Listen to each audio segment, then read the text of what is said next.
Assalamualaikum warahmatullahi wabarakatuh. Berjumpa lagi dengan saya. Gimana kabarnya teman-teman? Semoga teman-teman dalam kondisi yang semakin sehat ya, semakin membaik dan terus membaik hingga menuju sembuh. Amin ya robbal alamin. Oke, teman-teman nggak usah khawatir, jangan takut lagi ya. Gangguan asam lambung yang disertai dengan kecemasan yang banyak sekali sensasinya. Sampai teman-teman sendiri itu bingung harus dengan cara seperti apa menyembuhkannya ya. Gangguan ini itu nggak berbahaya ya teman-teman ya, tapi memang mengganggu dan ini bisa sembuh. Teman-teman itu perbaiki 3P secara konsisten ya, yaitu pola makan, pola hidup, dan pola pikir yang positif. Jadi ikhtiar dengan jalan apapun ya, nanti kalau sudah wayahnya sembuh juga sembuh ya teman-teman ya. Jadi mungkin teman-teman sekarang itu bingung, saya harus berobat kemana, harus dengan obat apa, dan harus dengan cara seperti apa ya. Saya sarankan ke teman-teman itu untuk tetap memeriksakan diri ke dokter terlebih dahulu, karena gangguan ini adalah gangguan medis ya.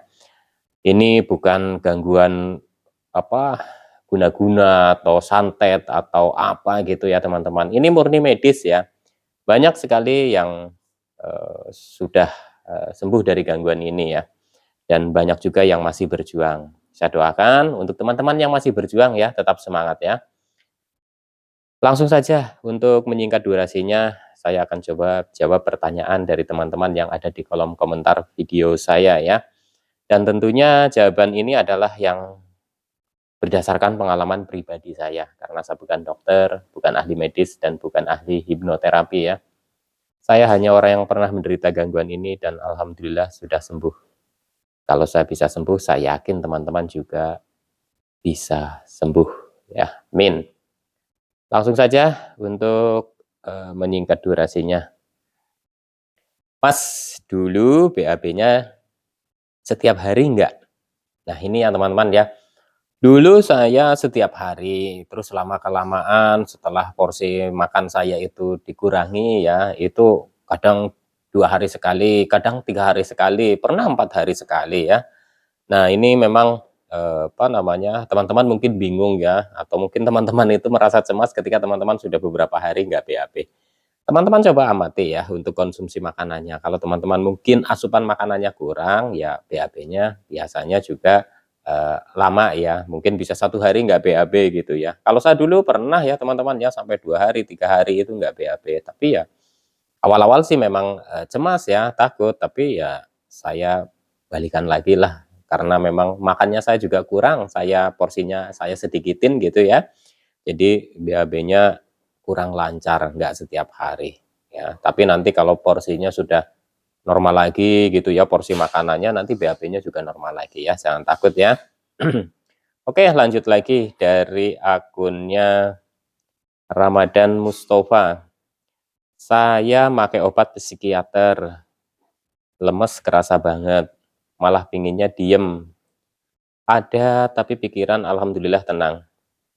Semoga menuju jalan kesembuhan, amin ya. Jadi bentuk ikhtiar kita itu memang bermacam-macam ya teman-teman ya. Jadi untuk teman-teman yang mungkin sedang memeriksakan diri ke dokter atau ke spesialis ya, psikiater, mungkin spesialis dalam ya, ikutin arahan dari dokter, ikutin saran dari dokter. Kalau sudah didiagnosa oleh dokter ya, itu ikutin arahannya ya teman-teman ya. Jadi teman-teman jangan pesimis nih, wah saya juga beberapa kali ke dokter nggak sembuh-sembuh, bukan seperti itu ya teman-teman ya.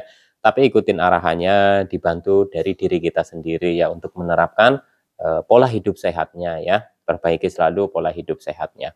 Nah, ada juga yang bilang sudah bosan ke dokter ya, coba teman-teman ini lagi, amati lagi ya, apakah teman-teman itu sudah ini, apa namanya, sudah rutin berobatnya, selalu konsultasi, atau mungkin teman-teman hanya sesekali atau 2 kali saja ke dokter ya. Nanti teman-teman itu konsultasikan ke dokter.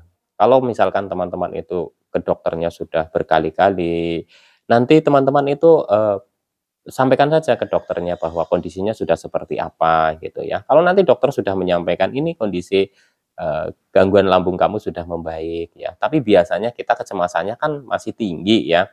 Nah dari situlah kita itu merasa saya sudah ke dokter itu nggak sembuh-sembuh gitu. Nah, kalau saya itu dulu itu kan memang ada gangguan organiknya juga ya. Jadi, sebelum kena dispepsia organik itu saya merasa bahwa saya terkena dispepsia fungsional karena saya perut tidak merasakan sakit, tidak merasakan melilit, tidak merasakan yang perih atau cuma tidak nyaman saja perut itu.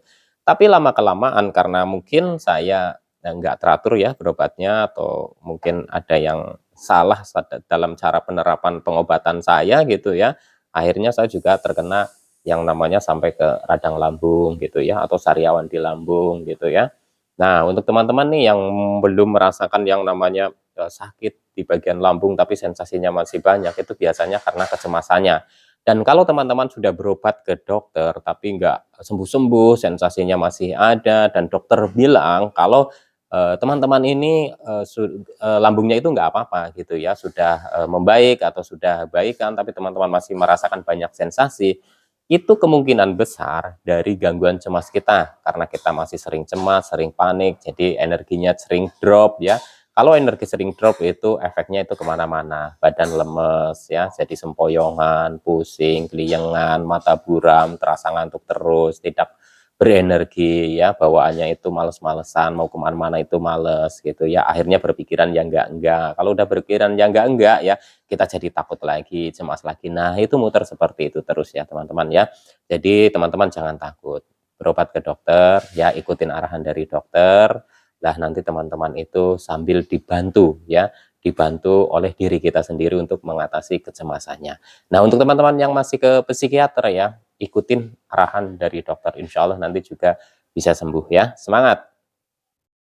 Oke, lanjut lagi dari akunnya eh, Muhammad Ridwan ya.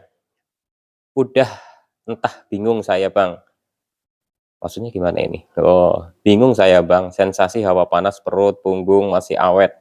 Dari Oktober badan dari gemuk sampai kurus nggak ada perubahan. Udah mantang banget tapi sama hasilnya kayak masih gemuk. Nah ini ya teman-teman ya.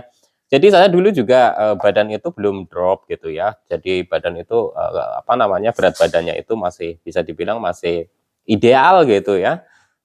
Tapi saya masih merasakan banyak sensasi gitu ya. Nah, udah gitu ya teman-teman ya, saya itu terus apa namanya, selalu berpikir, "Kok ini nggak sembuh-sembuh? Kok ini, seperti ini terus? Kapan sembuhnya?" Akhirnya, badan saya makin tambah drop gitu ya, berat badannya itu turun drastis gitu ya. Terus udah gitu saya juga kena tipes. Nah, setelah kena tipes itu, apa namanya, drastis sekali berat badannya turunnya ya teman-teman ya. Tapi ini nggak usah khawatir ya teman-teman ya. Masalah, kurus dan gemuk gitu ya, itu juga tidak, begitu ini ya teman-teman ya, jangan terlalu dikhawatirkan, intinya seperti itu. Jadi, kalau teman-teman, misalkan, sekarang itu kurus terus tidak ada perubahan, coba teman-teman amati lagi. Mungkin teman-teman itu masih terlalu banyak beban pikiran. Beban pikiran yang saya maksud di sini, ya mungkin masing-masing orang punya, latar belakang permasalahan yang berbeda-beda. Atau mungkin teman-teman tidak merasakan ada permasalahan ya, bisa saja teman-teman itu memikirkan gangguan ini setiap hari, memikirkan sensasi yang muncul, terus memikirkan lagi bagaimana ini saya sembuhnya, apakah bisa sembuh, bagaimana nanti nasib saya ke depan dan lain-lain ya. Akhirnya setiap hari mikirin itu terus, itu juga bisa bikin energinya drop, kita jadi, tidak berenergi ya, apa yang kita makan tidak jadi, vitamin gitu ya.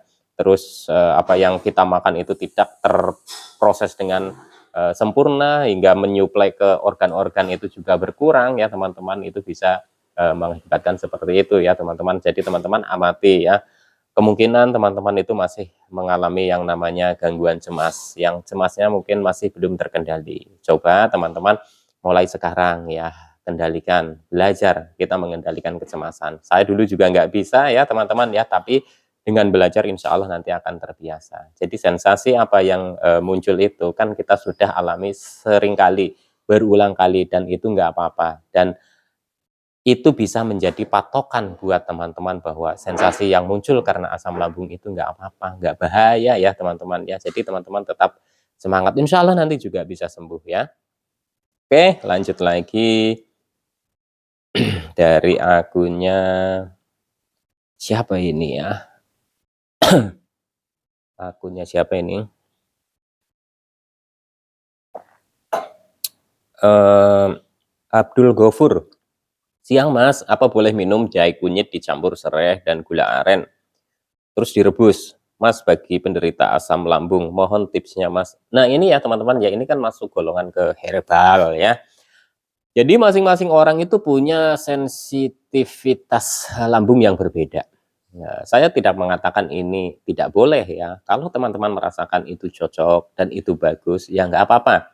Biasanya kalau nggak cocok itu ditandai dengan kita itu ada sensasi di bagian perut ya. Jadi kerasa nggak nyaman perutnya, terus, dada itu terasa ngap gitu ya, terus udah gitu kayak, begah, kembung, itu biasanya kalau efek dari makanan ya, atau mungkin herbal itu, nggak cocok biasanya seperti itu. Saya dulu juga pernah mencoba yang namanya, kunyit ya, temulawak, tapi saya itu nggak cocok ya teman-teman ya. Jadi, apa, setelah minum itu saya itu jadi mungkin karena kebanyakan atau mungkin porsinya juga saya itu nggak diatur gitu ya, jadi saya itu malah lemes, terus udah gitu kayak, pokoknya kayak malah kayak kayak mau pingsan gitu ya teman-teman ya.